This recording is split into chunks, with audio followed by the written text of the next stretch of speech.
Every flashlight in Moreau Bay scoured the forest for my missing wife, Gemma. All except his. His light pointed to the open water and lit a path to his strange little island about a kilometer from the coast. 2 weeks passed with no signs of her, and all I thought about was the outcast who fled her search party. She had a funeral, a plot in the cemetery, and a headstone inscribed with her name, but she was still out there. No one is presumed dead after 2 weeks. I didn't know what happened to her. I was convinced it had something to do with the hermit named Peter Vaughan. We don't get many pretty faces here. Gotta head down to Becancourt for that, Peter told today's guest. His voice grated me like a fly buzzing by my ear, but never in sight. The three of us huddled in the sickly musk of Corpse 14, a specimen still in the early stage of active decay, despite being here 3 weeks before my arrival. The cold in northern Ontario froze time itself, it seemed. Peter called her Carol Graham, an elderly woman who at the time of her death had dedicated her life to a small bakery in Moreau Bay, which after her passing was operated by her daughter. I clenched my teeth when he told me the story of a corpse. Peter Vaughan, a man who gushed over the dead and abandoned the living, even in her most dire moment. I pulled a dying flower from my pocket, encased in a plastic sleeve. I rubbed my thumb over the pistol until I was calm again. As much as I wanted to put a fist through his face, it wasn't in her best interest to keep calm. Our guest didn't acknowledge Peter. His knees quivered like a frightened child. He slipped his hand into his coat sleeve to scratch at the underbelly of his forearm. His eyes were expressionless and locked on Corpse 14. A typical above-board body farm would exist for scientific purposes. They would be used to study the decay process and serve as a reference for law enforcement. Law enforcement never came to the island. Only 2 types of people paid for a look at Peter's horror show, creeps and creeps pretending to be writers. How I guessed that day was the latter. She had a dog. Unfortunately, the dog got hungry before the cops got to her, Peter explained. Corpse 14 had deep gashes through the face that dug into the skull. Its face was unrecognizable, something it had in common with every other corpse I monitored on the southern side of the island. Though I was never permitted to go north of the main cabin, I was sure they were equally mangled. I had no clue how. One would acquire bodies donated to science, but these would be the cheap ones a piece of shit farm like Peter could afford. A dog. The guest rattled before slowly twisting his head to meet Peter's eyes. The guy's gurgly voice turned. Peter's skin paste white behind his grey-tainted beard. The sight almost allowed my sympathy to crack through my disdain for the man. Almost. Well, anything else we can do for you? Peter asked. The guest locked his gaze with Peter for a few more achingly long moments before he turned and swayed southward towards the dock. His knees still wobbled with each step. What was this guy's name? Peter asked me under his breath. Jacob Highsmith, I said. I hope Jacob doesn't use a pen name. I want to avoid this weirdo's writing like the plague, Peter said with a grin. I reciprocated with an unconvincing chuckle while watching Jacob Highsmith step further down the southbound path. The more I watched him, the less I felt his wobbly knees resembled a frightened child. It was more like a newborn fawn, getting used to the weight of its new body. He took the first turn on the path and disappeared into the trees. Same goes for you too, Harrison, Peter added with a chummy jab of his elbow and a cigarette-toothed laugh. Harrison was my real name. I scoured the papers before my arrival on the island to make sure I wasn't named. Peter also wasn't a social butterfly, so I knew he wouldn't have heard my name around town. For the first time since I stepped foot on the disgusting island, I genuinely laughed too. I knew my cover story worked. To Peter, I was another creep pretending to be a writer. Can you paddle him to town? I'll make the rounds on the south side. This evening, Peter asked when his laughter died down. I thought I'd rather spend time with the corpses than Jacob Highsmith, but I obliged and hurried after the creep. On the path, the trees masked most of the remaining sunlight. My flashlight gave a dim orange glow to the dirt ahead. I knew I was only 5 corpses from reaching the dock, so with each plume of rotted stench I walked through, I counted. Corpses. 15, 16, and then 17 passed with no sign of Jacob. The man moved with the speed and grace of a toddler. He couldn't have gone far. I flicked the light through trees and only found low-hanging branches. The path behind me was empty as well. Only The wind howling through the woods accompanied me. An urge to shout out to him was immediately squashed by a sharp snap coming from the trees behind me. I pointed my flashlight where the sound originated and found nothing. I picked up the pace. My light shot side to side to catch each snap, and I only moved forward when I confirmed it was a branch. Instincts pricked at my stomach to tell me I was being watched by hidden eyes. As I walked into the sharp stench of corpse 18, I heard a whisper. It was soft and blended seamlessly into the breeze. I couldn't tell what it said, but its pattern was human and far too high-pitched to be Jacob. I froze for an instant before, frantically shaking the flashlight's beam through the trees. A figure moved among the branches. With a full head of steam, I plowed through the smell of corpse 18 and straight into the clearing of the coast. The water lapped against the muddy beach, and the last sliver of sunlight was made a little brighter as it bounced off of the fishy lake and warmed my face. Jacob was nowhere to be found. I rationalized it must have been him in the woods. He must have been trying to get a rise out of me. "Jacob, cut the shit, man. You have to go," I shouted into the woods, but only silence was returned. "You've got 5 minutes. If your ass isn't in the boat, you can keep it in the woods." I turned and stepped out onto the dock.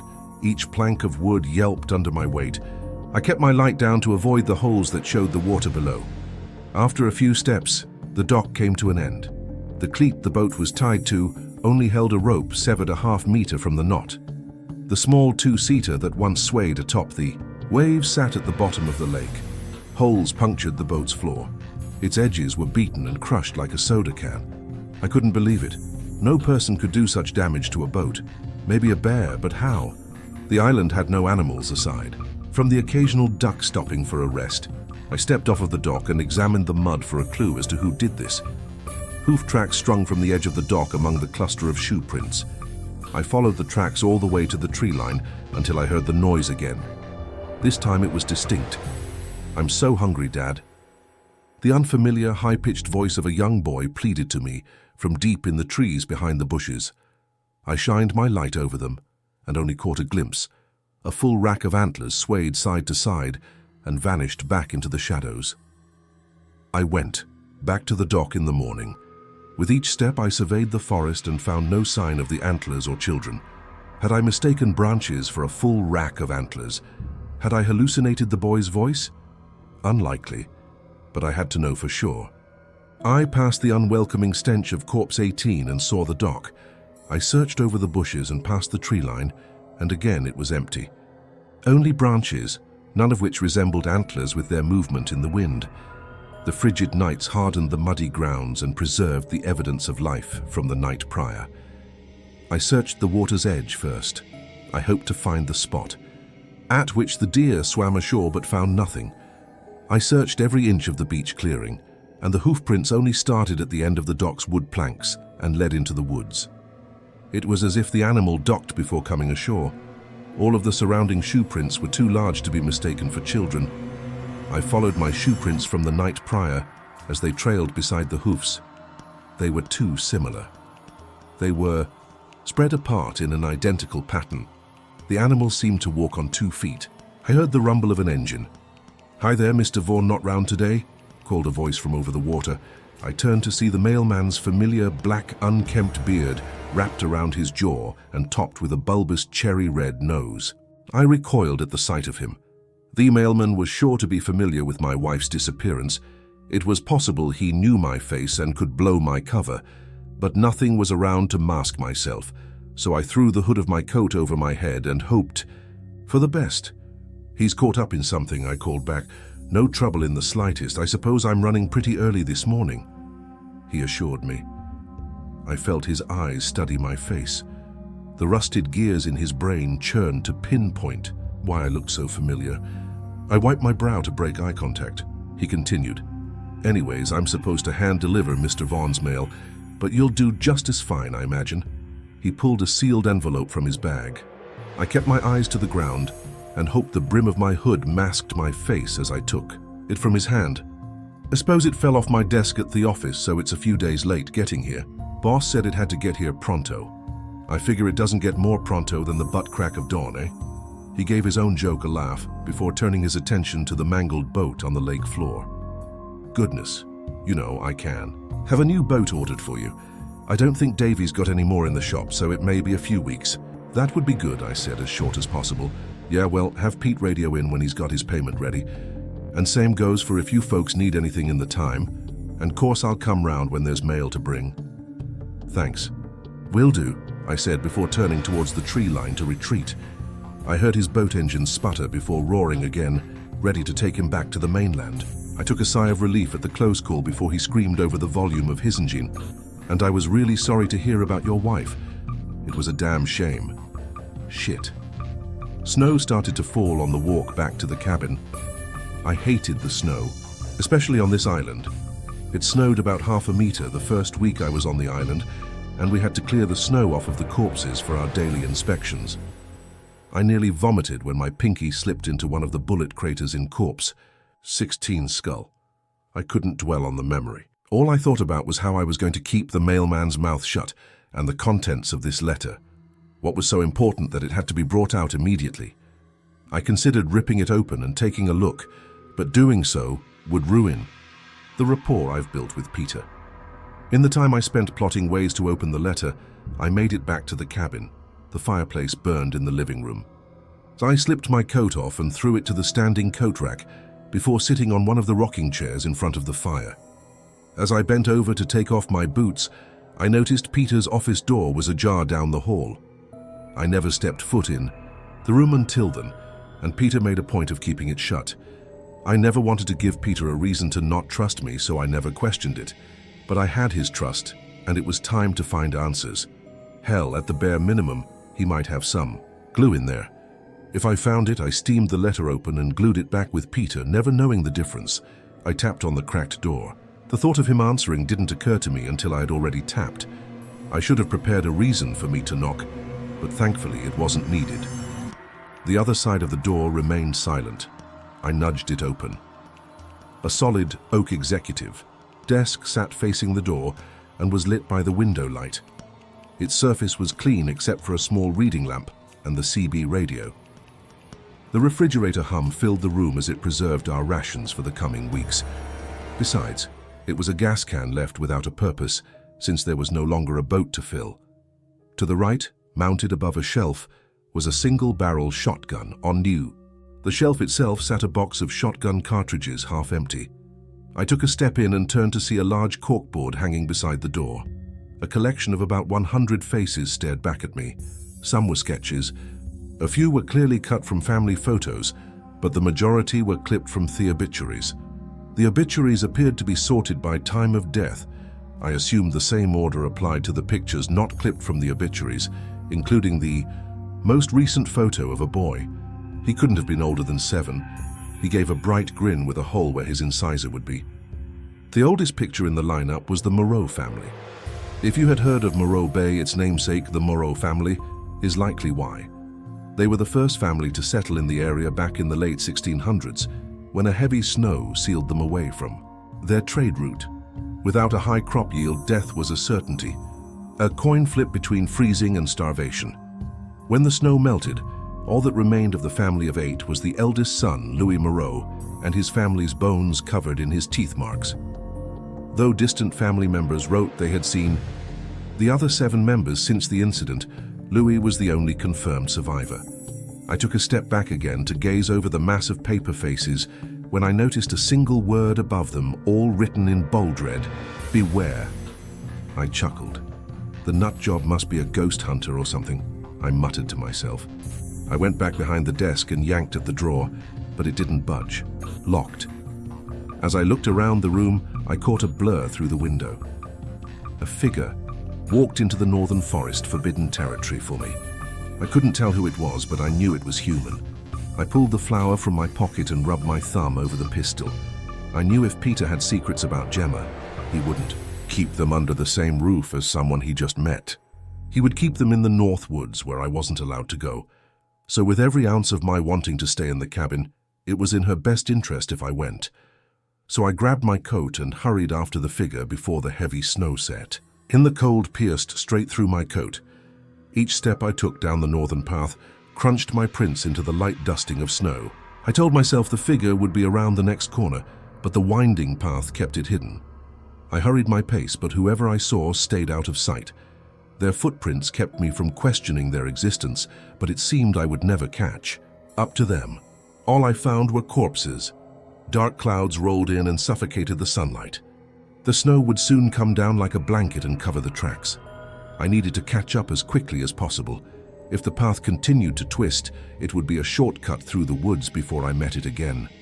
The tree canopy would catch some of the falling snow too. I stepped into the woods and headed north. Branches of snow-capped spruce needles pricked my hands as I shoved them out of my way. The smell of evergreen trees was a far better alternative than the occasional puffs of rot along the path, but I only saw needles. A sharp snap made me jolt before noticing the crushed pine cone under my boot. I laughed it off and continued shoveling branches to my side. The snowflakes grew with each step. Their flurry filled the space between the trees. I looked all around. Me. Branches and snow, branches and snow. The fog from my panicked breath blurred my vision even further, adding to the suffocation. It's like the woods swallowed me whole with no hope of escaping. Branches and snow. Which way was north? Which way did I come from? I was in a deep sea of branches and snow. A sharp crack shot to my ears. I jumped and picked up my boot to look for the crushed pine cone. But it was only snow. Whatever made the sound was perfectly hidden by the woods. My lungs sucked in air rapidly and set off a smoke signal. A beacon for whatever was staked behind the branches. Was it Jacob, the deer, the hungry kid? Had I gone mad? I was not going to move until I knew, even if it meant being buried alive by the quiet snowfall. I stood until my toes went numb. The more time passed with silence, the more I rationalized. It could have been a branch that snapped under the weight of the snow. The thought put me at ease again. A crunch of snow beneath a heavy step snapped panic through my body. I sprinted through the branches as fast as I could as they smacked against my cold, numb face. They broke as their thin arms tried to hold me back. Stomps and snaps were just behind me. It ran so close I heard it breathe, an echo of my own but raspy and guttural. The sweet smell of rot hit me. The path was close. I didn't care how close it was or if I planted my foot through the corpse's liquefied guts. I needed out of those woods. It stomped at my heels. I felt its breath on the back of my neck. When I felt I was a razor's edge from its grasp, the woods released me. I fell into the open space facing the wound I opened into the tree line. I scrambled backward to ensure I was safely out of reach. Not a single branch moved. The woods were completely silent, like nothing happened. I took a moment to ease my panic before orienting myself. The scent of rot was still strong, and the snow wasn't deep enough to bury the corpses entirely, but there wasn't a body in sight. I looked around and realized I wasn't on the path at all. It was a circular clearing with a small structure at the center, a shed with a red rusted door. The aged hasp drilled into the door waved in the wind. The padlock, whose job it was to keep the door closed, was missing. I took a curious step toward the building. The pop of the door seal sent me into another panic. I rushed behind the foliage before the shrill squeal of door hinges revealed Peter. I strained my eyes to focus through the snow flurry. His body shielded the contents of the shed before sending it into darkness with the flick of a light switch. He shoved the door shut behind him. He pulled a padlock from his pocket and locked the door before turning and heading on the path to the cabin. The deathly odor was overwhelming. My eyes watered in the pungent stench. I must have been standing right on top of the putrid husk. I vomited. My puddle of bile spat in the snow at the edge of the forest. It landed in a perfect dove in the snow. I looked at the strange divot closer. It was the perfect shape of a body, posed with its feet together and arms at its side like all the others. I saw where the shoulders would meet the neck and the round imprint of its head at the top. The dog lies. A gurgly, deep voice lisped in a hushed tone directly into my ear, and I flung myself from the woods. I turned to see the source of the words, and my heart banged against my ribs. Hidden in the shadows of the tree branches and a flurry of snow was a man. The dim light showed the edge of his sunken cheek. He swayed ever so slightly in the dark before turning away to allow the light to shine on the pulpy remains of his face. Such a grisly, mutilated mess of flesh and skull could only be left by a shotgun blast. The run back to the cabin was grueling. I stuck strictly to the path and sprinted until my lungs ached. Mercifully, I made it to the cabin. I stomped the snow, off my boots at the entry door, and hurried to the window to make sure the corpse hadn't followed me. "Fire's warm." I jumped at the voice. The image of the man's crater of a face was seared into my head. It was Peter, who creaked back and forth in his rocking chair. He gestured to the identical one beside him. Between the boat, the whispers, and the talking body, I didn't know what to tell him, or if I should at all. I wanted to slink back to my room and not mention a word to him before I dug up more information. But I couldn't deny that the fire did look warm. I took a seat in the rocking chair, removed my boots, and extended my feet as close to the flame as possible as I soaked in the smell of charred logs. I was making my rounds this evening, and I usually know where everyone's. I couldn't find old Whittington, though. "He's the last fellow on my walk," Peter said plainly. Crater face.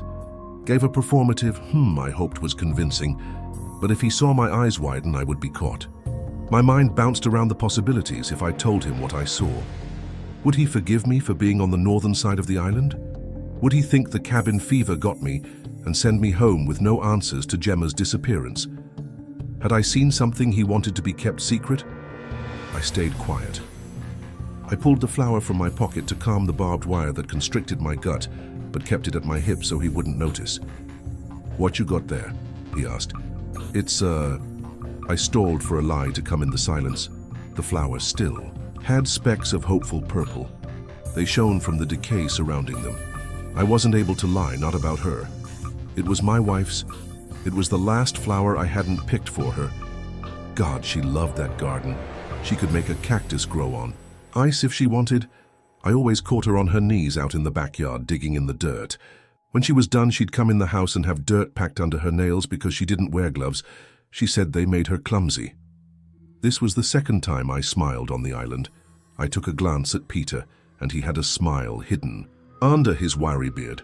"What do you miss about it, when you're here?" Peter asked. I didn't answer, though. I was focused on the flower I suffocated in a plastic sleeve. It was such a vibrant purple when I cut it. Now the dots of purple were fleeting. Peter pulled his wallet from his back pocket and opened it to a picture. I squinted to see the picture in detail, and I was sure it was familiar, but I couldn't make it out. I lost my boy a while back. I remember one day he ran in the house, and he couldn't have been more than 6 at the time, but he comes running in and he says, "Dad, I'm so sorry." "Dad, I don't know what happened." He gave a half-hearted chuckle. Seems silly thinking about him so worked up now, but what he did was he'd sent a baseball straight through the garage window. He had this face, though, like the world was about to end. Like he'd caused so much trouble, hell would open up and take him whole. It sounds stupid, but that's what I miss. He stared at the small picture in his wallet before continuing. I only made out a familiar toothless grin on the boy. That's when it clicked. It was the same boy that ended his wall of faces. If I could just see that face again, and really know it's him, that he would say, "Dad." He sniffed. He say, "Dad, sorry, I've been gone for so long." And I'd just say it's all right, And it would be. He sniffed again and remained silent. I tucked the flower back into my pocket. I was frozen. I racked my mind for the perfect phrase, a meaningful string of words to ease his burden. "I miss her hair," I blurted out. The fire applauded my blunder. He chuckled, a chuckle that rolled into a full laugh as he slapped me on the knee. I started to laugh too. Peter sighed before he continued. "Hey, I'm going to radio the post office. Must have missed the mailman today," he said. I felt the barbed wire tighten again. If he got through to the mailman, he would out me for sure. As much as I wanted to see what was in the letter, I had to sacrifice it. Actually, why it already came. "Should be in my coat there," I said. He felt around the pockets of my coat and pulled out the envelope with a thankful nod. On his way back to his office, he placed his hand on my shoulder. "She would have wanted you to make good with the life you have left." He gave my shoulder a couple of assuring pats and drug my chance at information into his office. I thought, back to what the crater face whispered. The dog lies. Peter's door slammed open against the wall. He tore through the living room, bolted through the front door and into the deepening snow. I stood to watch through the living room window as he cut through the snow and headed south towards the boat dock. With Peter's office door wide open, I had to know the reason he was so terrified. The gun, radio, refrigerator, gas can, and even his board of faces all seemed untouched, but the previously locked desk drawer was left open and stuffed with papers. I pulled the page on top out and read. Beside the writing was a picture of an old man, and below was a long string of coordinates. I grabbed another page from the drawer. Again, below were coordinates, and beside was a picture. Only because of the familiar chin was I able to identify her. This was corpse 14. If this was to be believed, she didn't die at home with a dog. I rifled through the papers, paying close attention to the causes of death. Heart disease, stroke, liver failure, old age, and so on and so on. Only a couple of car crashes in the stack could have caused facial damage. The rest were unexplainable. En moi. The desk was the envelope I received from the mailman. The seal was crudely torn open, and its insides removed. I looked around the desk to find the letter it held, until I found it alone on the floor. I picked it up and turned it over to read the message. It was the same as the others. Coordinates, a picture of a familiar face, and the message, a full week prior to when he set foot on the island. Knock, knock, knock. The sound was faint from within Peter's office. I shoved the letters back into the desk drawer before I slammed it shut and stopped to listen closer. I was alone. My breath and heart worked to make the only noise in the cabin. Knock, knock, knock. This time they were followed by a muffled voice. Without hesitation, I grabbed the shotgun from the wall and stuffed a handful of cartridges into my pocket before sneaking back into the living room. It was empty. Knock, knock, knock. It's cold out here. So hungry. The voice ached. I snapped the gun open, slid a cartridge into the barrel and clapped it shut again. I wedged the stock into the pit of my arm and listened. The voice had a rattle like a diamondback. It was him. Jacob Highsmith, the creep who pretended to be a writer the day before. A man who, according to the letter, was dead. Yet he stood on, "For the other side of the door, knock, knock, knock, it's cold out there. I'm so hungry." He pleaded again. It sounded the exact same way, like he replayed a recording. I raised the barrel to the solid wood door between us as quietly as possible. My heart pounded at my ribs as I waited for the wood door to splinter at the lock and swing open. I put my finger on the trigger. I assured myself I was ready to pull it if need be, though I didn't believe it. I pleaded again and again in my mind to hear his feet go down the steps and back to the woods, but he rattled instead. I hear your breath. My lungs halted. I felt my bones turn to ice at his words, and still he continued. It sounds angry for long time. Said before what I only imagined was a chuckle, but it sounded closer to a rasp. Because your flower girl is pushing daisies. Again it rasped. I gritted my teeth and strangled the barrel of my gun to keep quiet while he continued to rasp and hack at my misfortune from the other side of a door. I wanted to open it. I didn't have to assure myself. I wanted to pull the trigger. A sharp crack came from the other side of the door, followed by an immediate wail. "Pushing daisies," it repeated after another crack and wail. This time he sounded different, younger, even. A flurry of pops and cracks broke up his laughter. Pop, snap, pop. Through the small gap was a sliver of its shadow.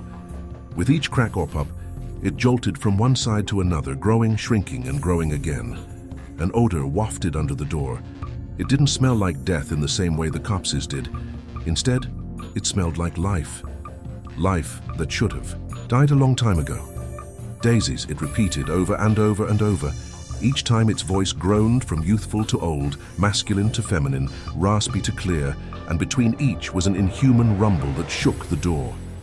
Daisies. Daisies. With one final snap, it was silent again. The shadow beneath the door was still and thin. In a single step to my left, the shadow was gone. I followed the sound of its steps through the wall with the barrel of my gun. I pointed, across the coat rack, while it stepped on the other side of the wall, sounding more like the clop of hooves. Left, right, left, right. I passed over Atable and a bookshelf, and turned the corner until my sighs were aimed at a frail glass window. I waited. Every ounce of me quivered in anticipation as I waited for it, whatever it was, to turn the corner into the window. All I needed was a clear shot. Fuck.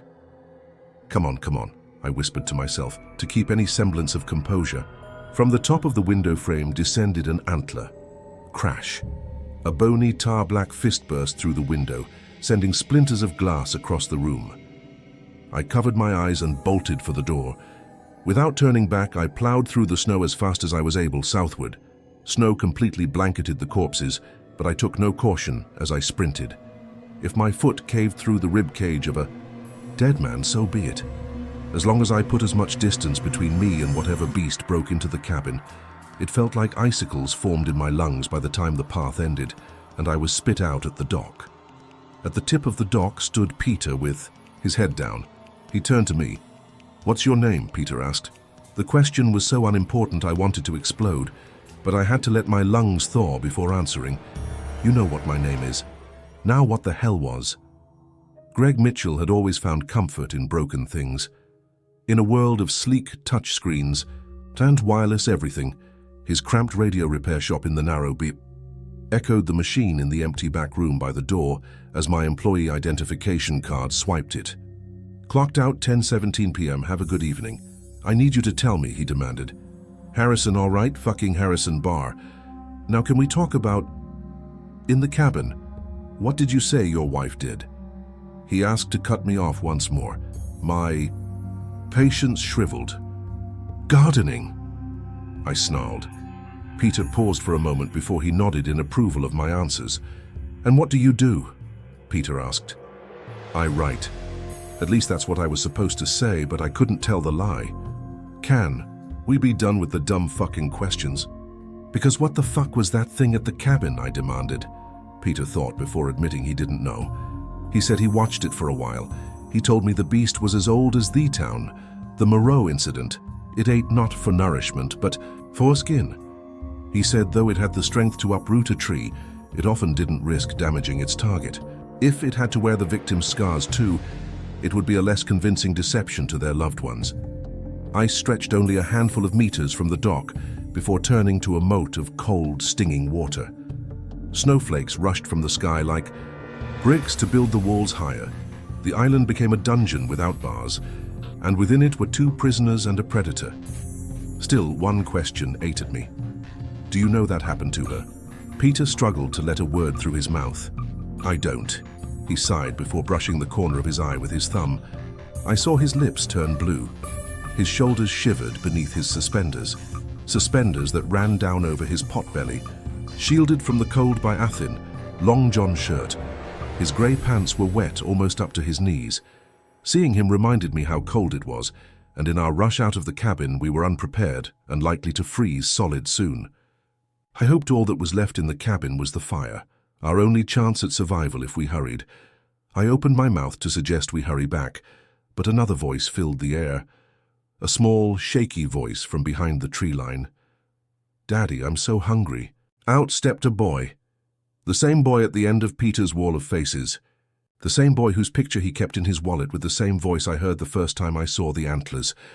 I saw tears swell in Peter's eyes before he pinched them away with a squint and shook his head rapidly. He whispered to himself while keeping his eyes closed. "It's not him. It's not him." "We have to kill it," I said before raising my sights on the boy. I don't know if I could have pulled the trigger with a child on the other end of the gun, but I didn't get the chance. "No," Peter shouted before throwing himself between the kid and me. "Not while it's Shima, please." He begged with eyes as wide as lakes. It was a clear shot I needed, but I nodded and eased the gun barrel to the snow. "You'll be hungry too," the boy said as he stared deep into my being. His expression was empty, as if he stated a well-known fact. He turned and vanished back into the trees. Peter and I hurried back. We drug our feet through the ever-rising snow. Our bodies stiff from the element didn't allow us to hurry. We anticipated the beast ambushing us through the trees at any second, but it didn't. When we made it to the cabin, I entered with my gun drawn. The fire still warmed the room beneath the mantel. Its heat fought a battle against the cold rushing in from the shattered window. The living room was left unchanged, except for the coating of glass shards scattered on the floor. I continued my sweep of the cabin into Peter's office.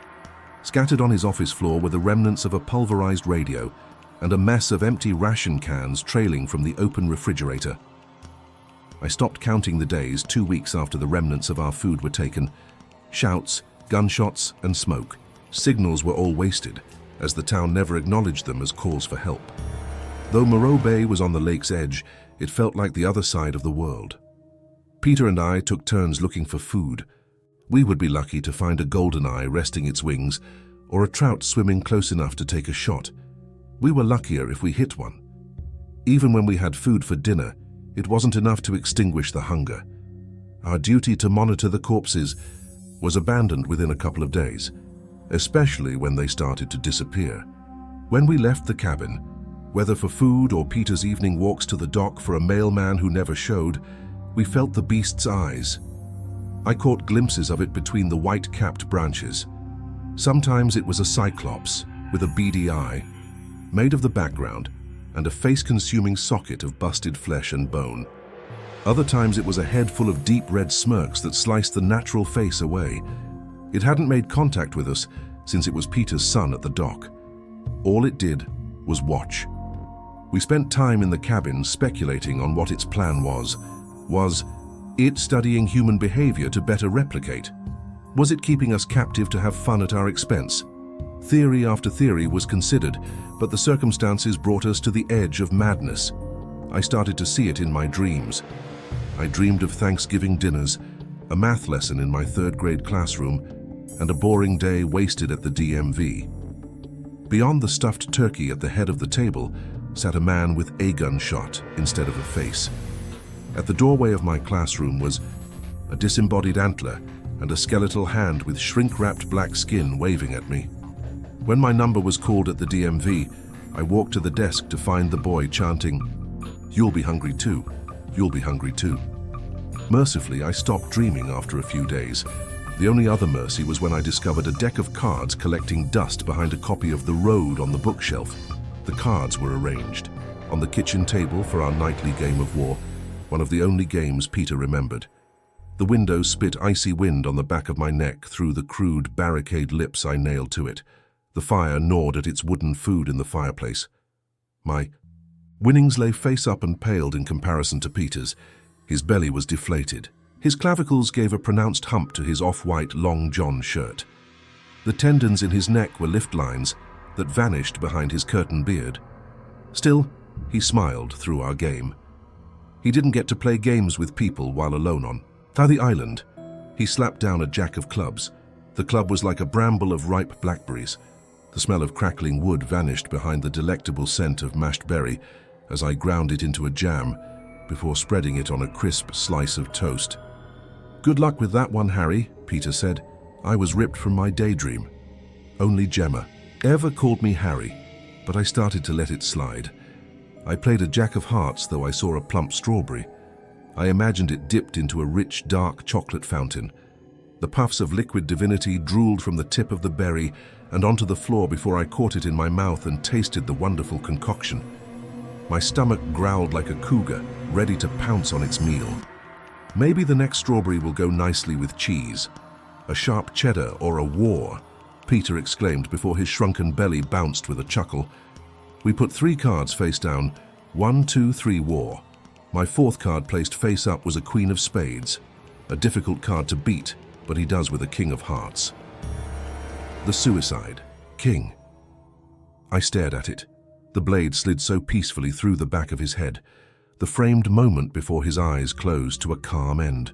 The little red heart in the corner of the card gave its final beat. Was that the escape we would get? Was death our only way off of the island?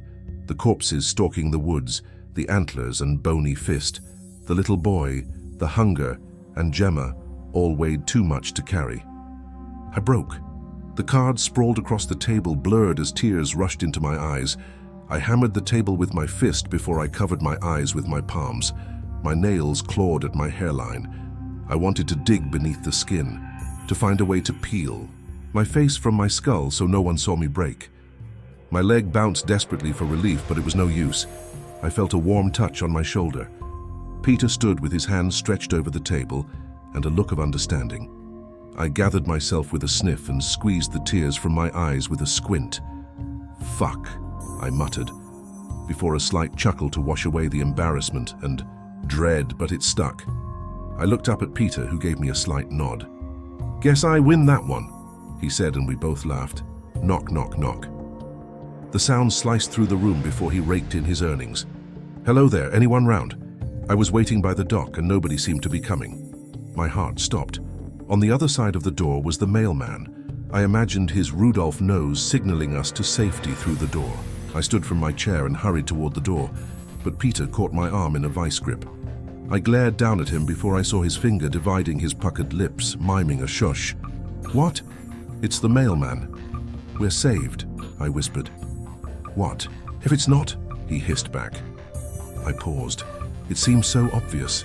The beast easily could have eaten him and worn his skin before he made it to the cabin. I couldn't believe I was about to throw the door open for it, blinded by the possibility of rescue. Oh well, I suppose they may be. The voice faded away, paired with footsteps. I crept to the door and cracked it open. The mailman stomped through the blustery night and onto the dark north path. I turned to Peter. What if it is? I asked. The mailman was our only chance to get off the island, or it was an obvious trap. With the ever-approaching reality of starvation, I was willing to risk it. Peter hesitated before speaking. Damn it. Okay. He stood and rushed to the shotgun and handed it to me. Go get him. If that thing doesn't have him yet, it will soon. He slid his arms into his coat and stepped into his boots. What are you doing? I asked. Someone has to keep his boat floating, Peter said as he rushed around the room. He grabbed the box of shotgun cartridges sitting on the floor beside the fireplace.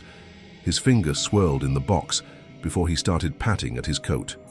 Check. Your pockets, he demanded. I did, and only found balls of lint. I cracked open the shotgun and inside was a single blue eye staring back at me. I've got one, I said. Make it count, he said. I swung the door open. The evergreen smell was sharp and the snow fell in fists. Peter, don't let it get you, I said, and we stepped into the snow. It was dark on the northern path. The trees formed walls to block the moonlight. Only the stars reflected on the deep snow. I submerged my boots and swung them forward with each step. A crunch of ice or a plop of snow fell from branches. Each time I aimed down the sights and found nothing. There were no more plumes of rotten stench on the trails. The corpses were all gone. Ice and pine were all that my nose found. Hunger seized, my stomach in brief cramps. I questioned whether to call out to the mailman, but quickly decided against it. The sound of my boots as they crushed the snow was already too loud for my liking. A faint whisper snuck from behind me. I turned and threatened with the business end of the shotgun. The trees in my sight only swayed in the lake breeze. I knew it was a whisper. It was far too familiar. I was ready to fire, but nothing came out of the tree line. I tucked the shotgun beneath my shoulder and continued down the path. The fight against the snow drained me. My stomach snarled and shriveled inside me. Brief cramps turned into long pains. I nearly folded into the snow. I had to stop to catch my breath and only moved once I felt my toes begin to freeze in place. Another whisper. I turned again with my finger on the trigger, ready to pull. My sights were locked onto the exact branch I thought the whisper came from. I stood there until I felt the white ground slowly wrap its jaws around my ankles. Snow piled on the back of my neck, but I didn't move. I was prepared to be buried alive until I considered I may be mistaken. My hunger and exhaustion could have caused my mind to play a sick joke. The wind could have passed over a twig at the right angle to mimic the whisper. The thoughts were comforting until the branch moved. I sprinted through the northern path. When I tripped, I swam through the snow until I regained my footing and ran again. The winter air stung my lungs. My legs were depleted of energy, but still, I churned them through the snow. In my mind, it was right behind me. The panic in my gut told me it could have reached at any moment and sunk its bony fingers into my throat. The further I ran down the path, the tighter the tree walls seemed. It felt like I was going to be compacted by the woods until the trees fanned out in an instant, and I was in a clearing. At the center of the circular clearing was the shed. On top of its roof, it wore a plump white cap, its mouth left wide open, with a draw-off light running over the ground. In its puddle lay the red rusted door. It was ripped from its hinges and dented like tin foil.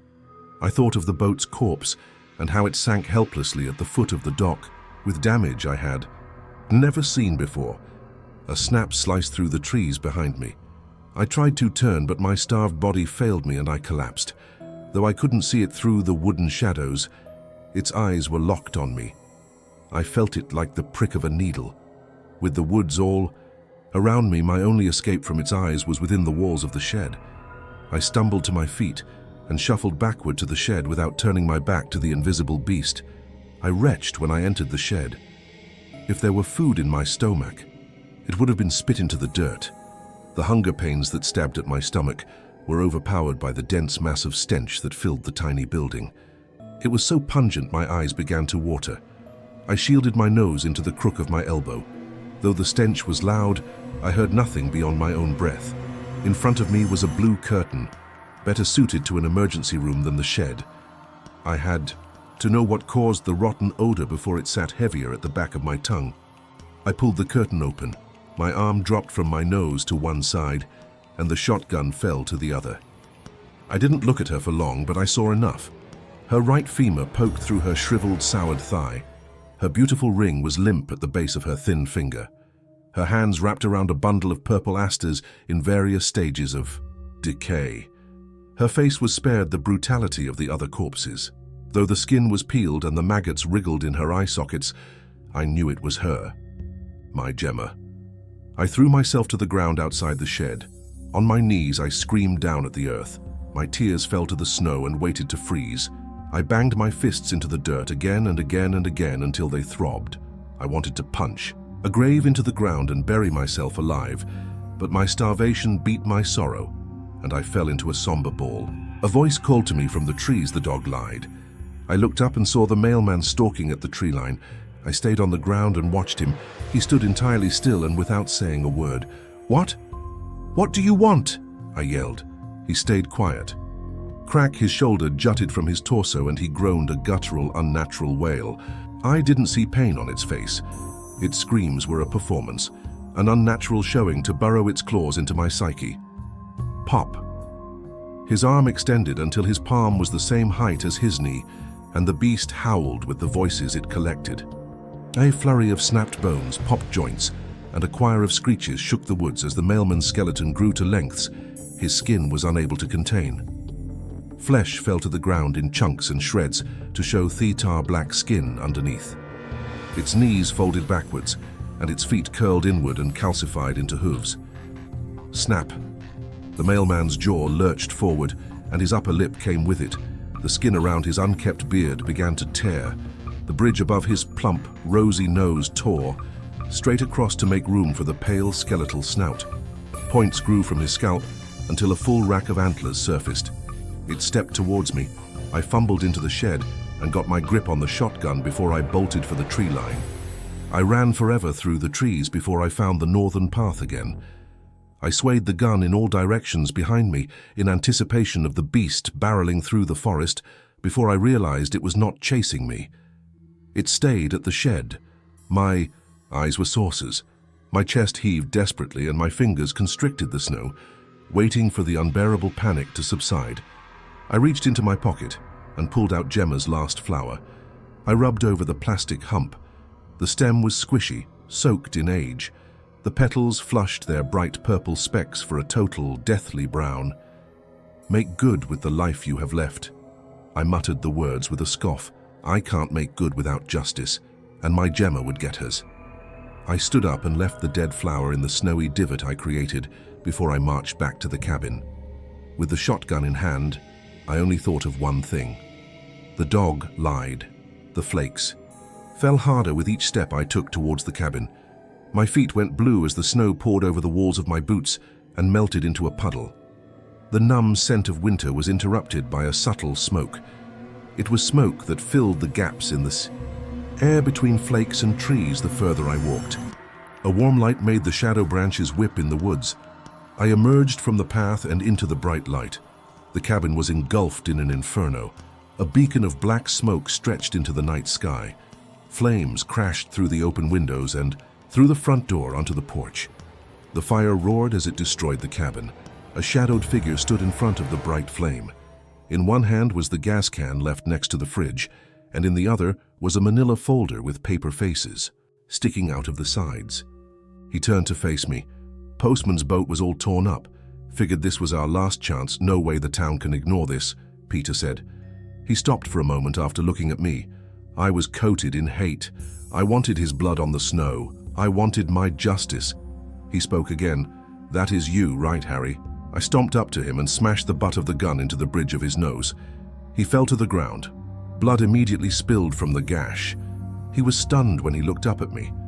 I aimed the shotgun at his chest. You lied to me, I said. He thought before he hung his head. Blood started to drip from his chin. I know this don't look good, but I was saving her. Saving you. By letting her rot in a fucking shed, you piece of shit. I've been sick wondering where she was, wondering what happened to her. All while sitting at an empty grave. That's all you left me, an empty fucking... They're all empty. Every one of them is empty. Peter snapped back. He sighed, before he continued. Every time I get a letter from Thessity, I go to the gravesite to dig it up before it did.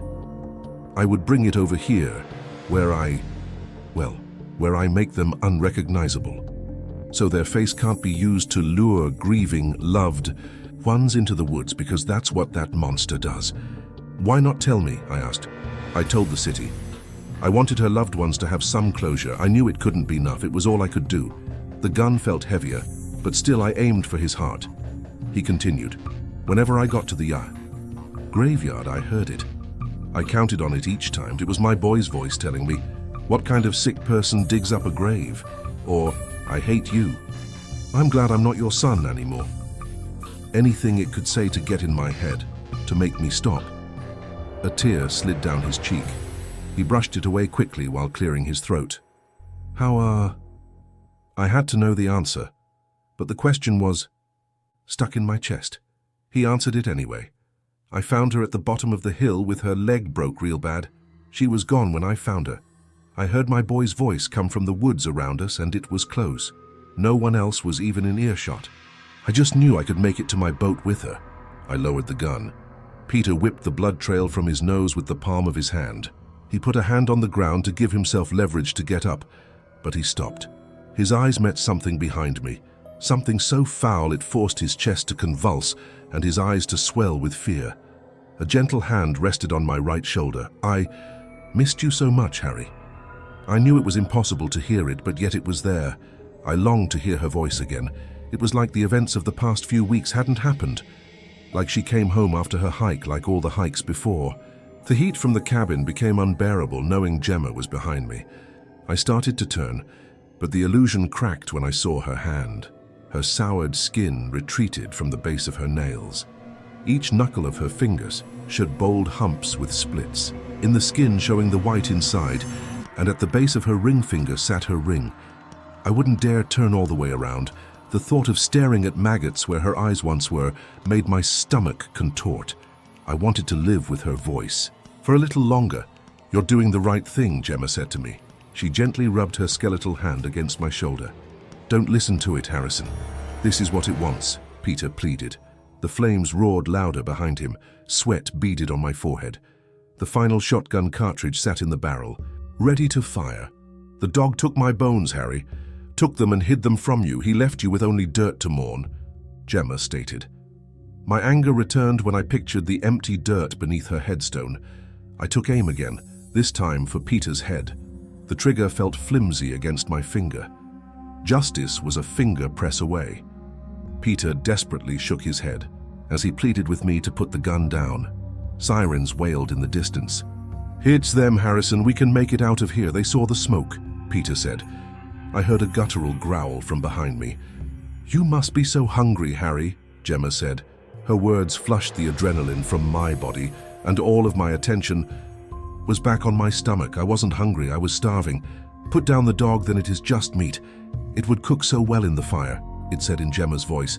It hit me. Peter's wall of faces that dated back to the Moreau cannibal incident. It took our rations from the cabin. It kept us hungry and tried to drive us mad with the corpse stalking us in the woods. It never wanted to kill us.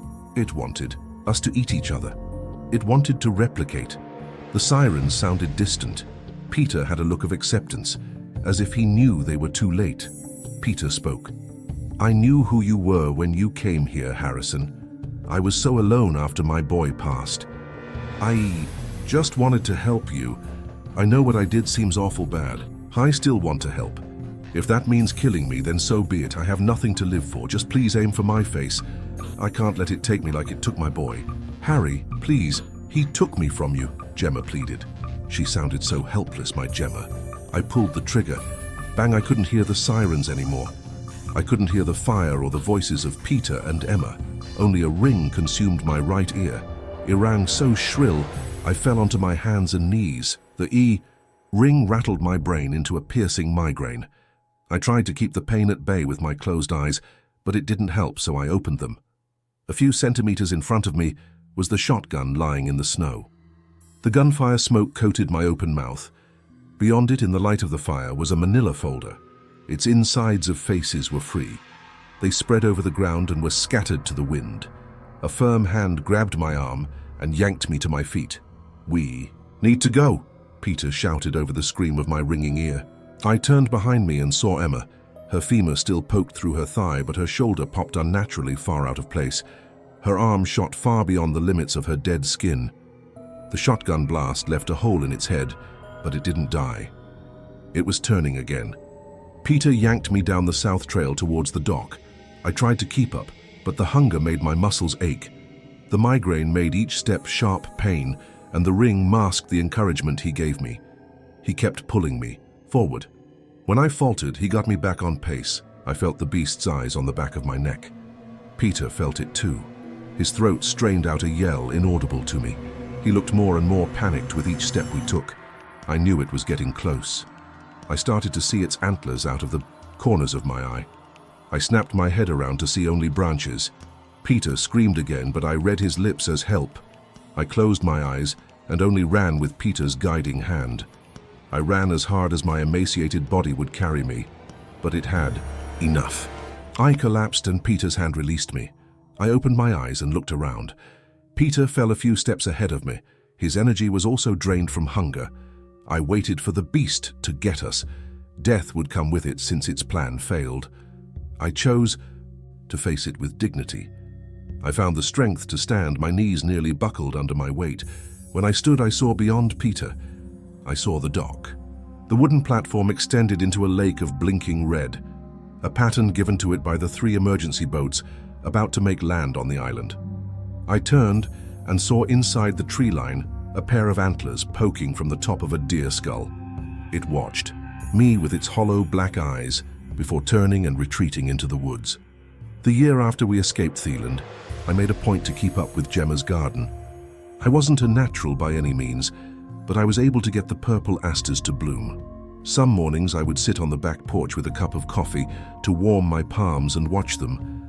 I never fully regained my hearing, but I imagined the chickadees singing. Sometimes I imagined seeing her on her knees in the garden. I imagined she dug her bare hands into the dirt to give a nest to her next flower. One morning I sipped the sweetly bitter coffee and peeked through the steam to the forest at the edge of my backyard. Something stood behind a tree trunk. I squinted to get a better look at it. I didn't have to imagine that morning it was her, but as she stepped into the morning light, I saw the specks wiggle where her eyes used to be.